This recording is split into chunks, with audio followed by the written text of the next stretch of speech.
Assalamualaikum warahmatullahi wabarakatuh.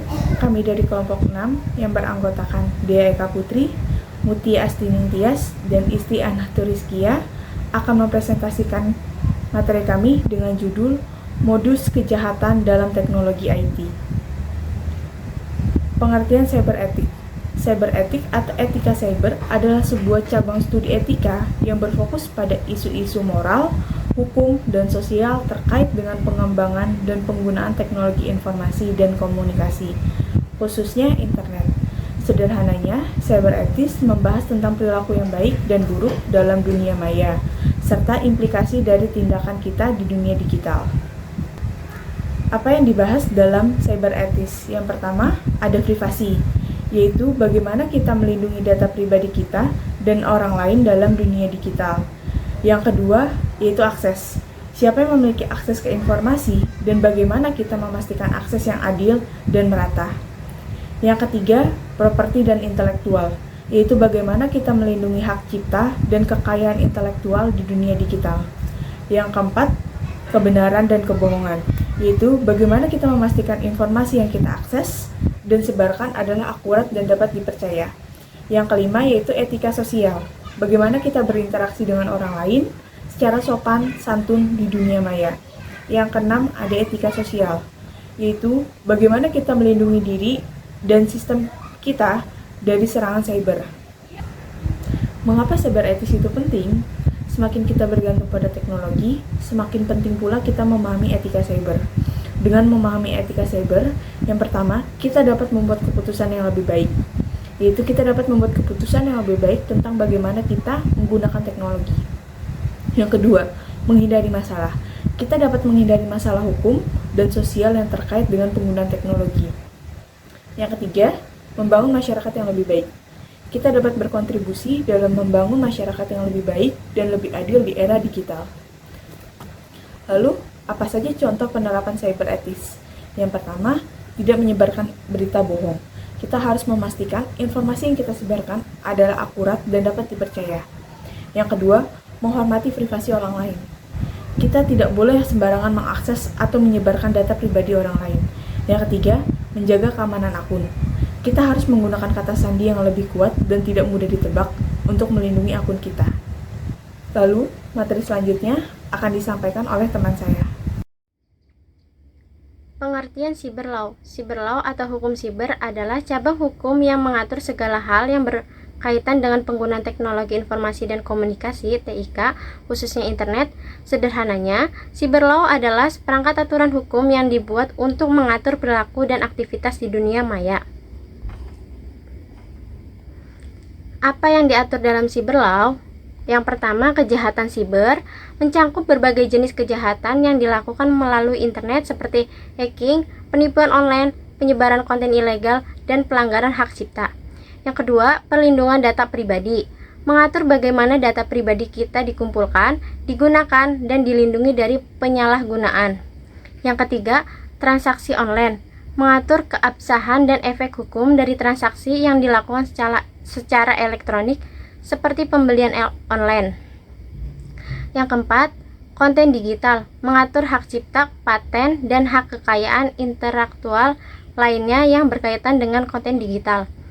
Yang kelima, e-commerce, mengatur kegiatan perdagangan elektronik termasuk perlindungan konsumen dan penyelesaian sengketa. Tujuan cyber law. Cyber law memiliki beberapa tujuan utama, yaitu yang pertama, mencegah dan menindak kejahatan siber, memberikan landasan hukum untuk mencegah dan menindak berbagai jenis kejahatan yang terjadi di dunia maya.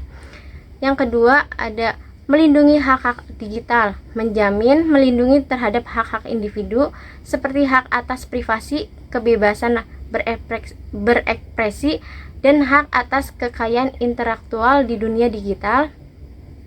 Yang ketiga, memastikan keamanan transaksi elektronik, menciptakan lingkungan yang aman dan terpercaya untuk melakukan transaksi bisnis secara elektronik. Dan yang terakhir, keempat, mengatur penggunaan teknologi informasi, memberikan kerangka hukum yang jelas untuk mengatur penggunaan teknologi informasi yang semakin berkembang. Contoh-contoh penerapan cyber law, yang pertama ada Undang-Undang Informasi dan Transaksi Elektronik (UU ITE) di Indonesia. UU ITE merupakan salah satu contoh undang-undang yang mengatur tentang cyber law. UU ITE mengatur berbagai aspek melalui dari kejahatan siber, perlindungan data pribadi, hingga e-commerce. Yang kedua ada GDPR, General Data Protection Regulation. Di Uni Eropa, GDPR adalah regulasi yang sangat ketat mengenai perlindungan data pribadi. GDPR mengatur berbagai perusahaan mengumpulkan, menyimpan, dan Mengapa cyber law itu penting? Semakin pesatnya perkembangan teknologi informasi, semakin penting pula keberadaan cyber law. Cyber law memberikan kepastian hukum dan perlindungan bagi semua pihak yang beraktivitas di dunia maya. Dengan adanya cyber law, diharapkan dapat menciptakan lingkungan digital yang aman, adil, dan bertanggung jawab. Ya, selanjutnya adalah contoh cybercrime dalam kehidupan sehari-hari. Yang pertama adalah pencurian identitas. Pencurian identitas adalah kejahatan yang paling umum terjadi di dunia maya. Pelaku dapat mencuri informasi pribadi seperti nama, alamat, nomor telepon, dan nomor kartu kredit melalui berbagai cara. Yang kedua, ada penipuan belanja online. Pelaku membuat toko online palsu untuk menipu korban agar membeli barang yang tidak pernah mereka terima. Yang ketiga, cyberbullying. Pelaku menggunakan internet untuk mengintimidasi, menghina, atau mengancam korban. Yang keempat, ada pencurian data. Pelaku mencuri data sensitif dari komputer atau smartphone korban, seperti informasi pribadi, data keuangan, atau data bisnis. Contoh cyber law dalam kehidupan sehari-hari. 1. Perlindungan data pribadi.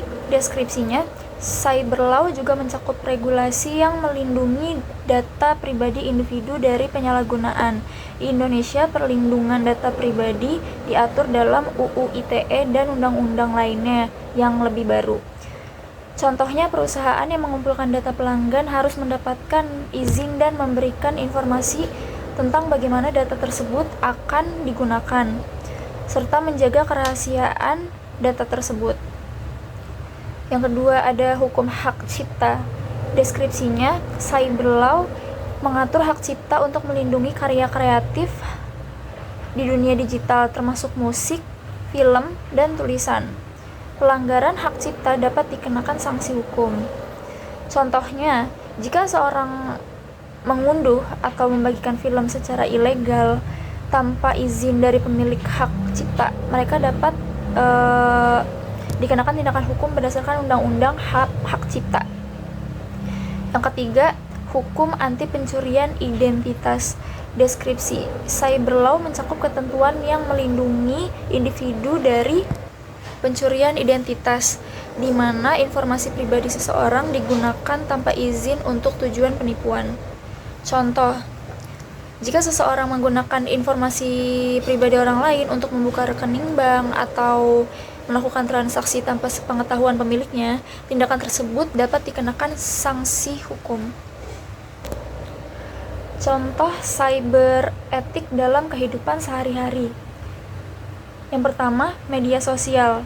Tidak menyebarkan berita hoaks, tidak berkomentar negatif, dan menjaga privasi teman. Yang kedua, game online.